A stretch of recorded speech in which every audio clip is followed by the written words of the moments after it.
And the Prophet Muhammad Salallaahu'alaihiwassalam, he speaks about a man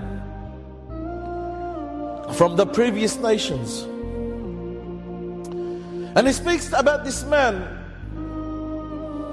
that had committed all sorts of sins.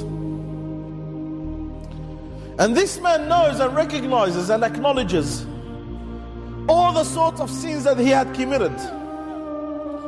And he realized that his life is coming to an end, which is an end in this world by beginning with Allah subhanahu wa ta'ala. An end of a free world to be in a world of judgment. So this man had committed also all these sorts of sins. And then that day comes where he knows that he is coming near his death. So he realizes that he is going to stand in front of an angry Lord that's angry from his sins. But he forgot. He forgot that even though that Allah Azza wa Jal will be angry from the sins that he had committed, Allah subhanahu wa ta'ala is also merciful.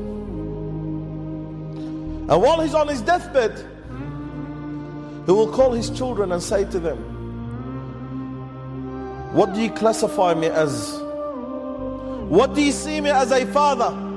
So they'll say to him, we saw you and we experienced our life with you as to be the best of fathers. So he says, well, I have one wish. I have one wish that I force you to do after my death, and make sure you do that. So the children are listening to their father, and then they'll be shocked and surprised to see the wish that their father is asking for. He says, after my death, you burn me. And when I turn into ashes, you divide some of the ashes in the sea and the other part, or what's left over, on land. Divide me all around the world. So the children would object and say, oh dad, that's a very, very harsh wish. How can you expect us to do something like this to you after your death? So the father says, this is what I wish for, and this is what you must do. And then he dies. After his death, his children would do what their father had asked them to do. And the reason the father had asked for the children to do such an action, to burn him and divide him all around the world, some in the sea and other parts of his ashes on land, is that he thought he could run away from Allah subhanahu wa ta'ala, because he knew he's going to meet an angry Lord from him for the sins that he had committed. He knew that Allah Azza wa Jalla is not happy from the sins that he had committed.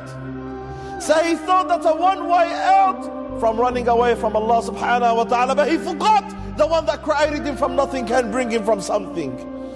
And he forgot that Allah subhanahu wa ta'ala will only say kun fayakun, be, and it happens. So the one that created him from the beginning brought his ashes back together, and then Allah subhanahu wa ta'ala brought him back the way he was. So this man comes back alive in the form that he was before he was burnt. And Allah Azza wa Jalla will say to him, oh my servant, what made you do what you did? Why did you ask your children to do this? What made you do what you did? Be burnt. And when you turned into ashes to be divided all around the world? Explain to me, why did you do that?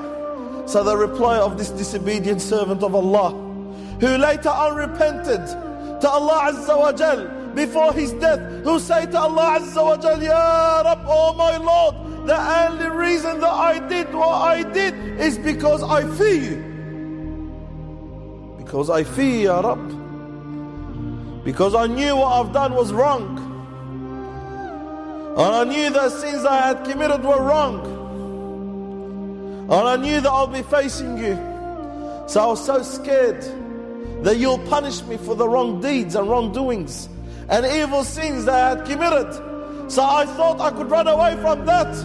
So Allah Azza wa Jal will say to him, oh my servant, because you feed me, I'll forgive you. So go to the paradise.